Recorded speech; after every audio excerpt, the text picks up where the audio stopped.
로마서 1장 18절로 23절 말씀.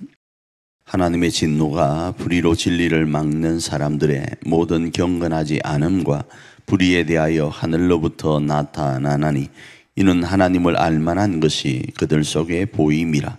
하나님께서 이를 그들에게 보이셨느니라.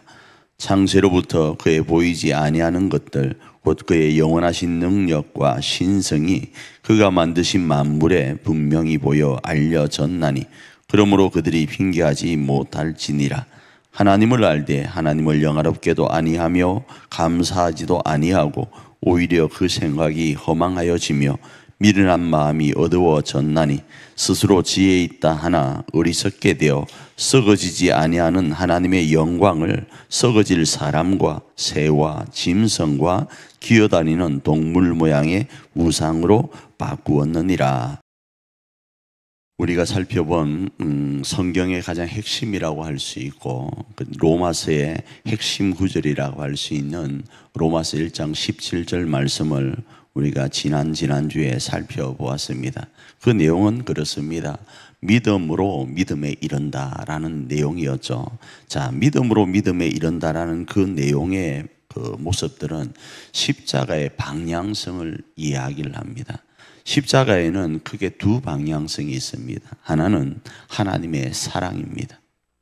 또 하나는 하나님의 공의입니다. 조금 다르게 하나님의 진노입니다. 십자가를 바라보면 하나님이 우리를 사랑하신다라는 것을 알 수 있어요. 그런데 또 십자가를 바라보면 참 하나님 모지시다.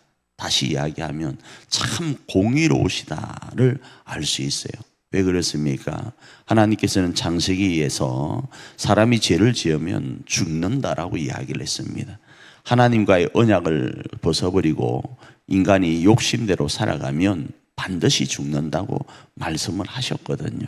그런데 그 공의, 그 법을 하나님은 자신의 아들에게조차도 하나밖에 없는 독생자 자신의 외아들에게까지 적용하시더라 이겁니다. 참 모지십니다. 그런데 그 하나님의 그 모지심 속에는 눈물이 어마어마했을 겁니다. 왜요? 하나님의 사랑 때문에 말이죠. 그래서 십자가를 바라보면 두 가지를 떠올립니다. 하나님의 사랑요. 그 어마무시한 하나님의 사랑, 또 그 어마무시한 하나님의 공의 말이죠. 자, 그런데 이 사랑은 구원을 얻는 자들에게는 하나님의 능력이 되어지죠. 그런데 이 구원을 얻는 하나님의 능력은 바로 믿음으로 반응할 때 믿음이라는 동사를 통하여서 믿음이라는 명사에 이른다라는 겁니다. 그래서 구원을 주시는 하나님의 능력에 이를 수 있는 것은 우리가 믿을 때입니다. 믿지 않을 때는 그 하나님의 사랑이 우리에게 다가오질 않고 이미 우리 가운데 주어져 있는 하나님의 공의가 우리에게 작동되어집니다.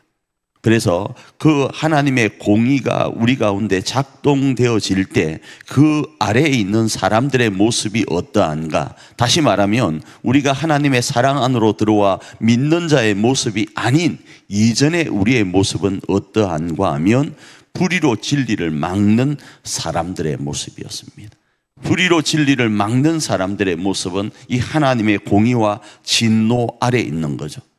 그래서 그 모습을 쭉 오늘 설명을 하면서 복음을 부끄럽게 생각하는 것을 넘어서 사사건건 하나님을 부정합니다.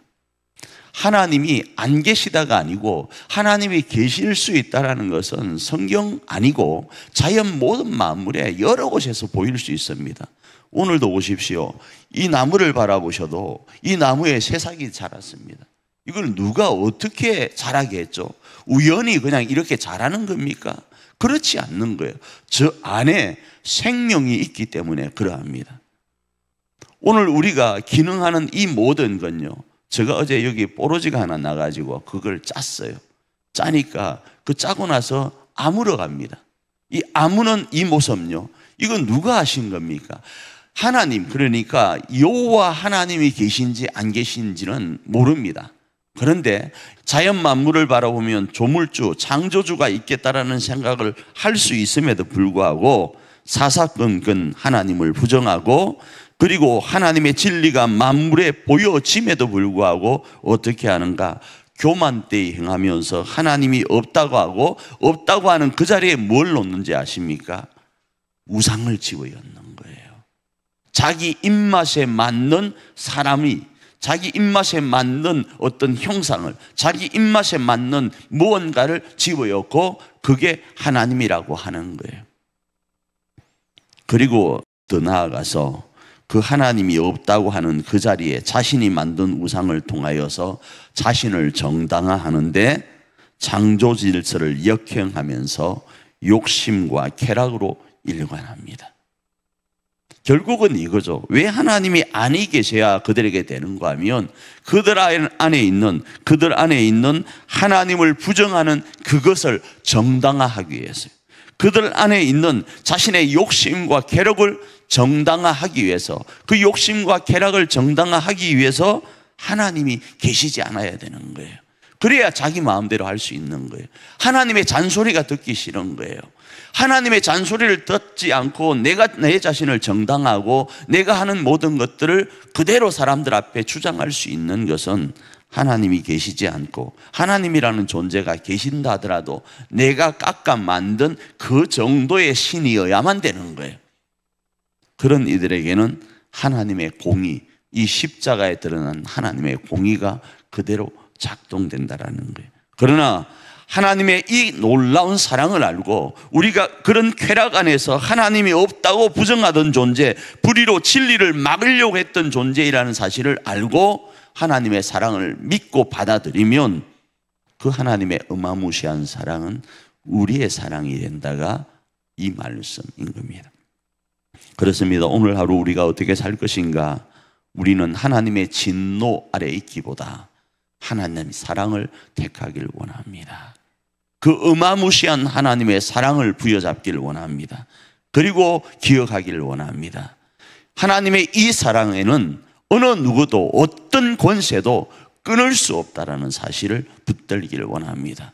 하나님이 나를 사랑하고 우리 가정을 사랑하고 우리 교회를 사랑하신다라는 이 사랑은요, 어떤 권세도, 악한 마귀도요 끊을 수 없다라는 사실을 기억하고 그 말씀을 부여잡고 오늘을 살아내기를 원합니다.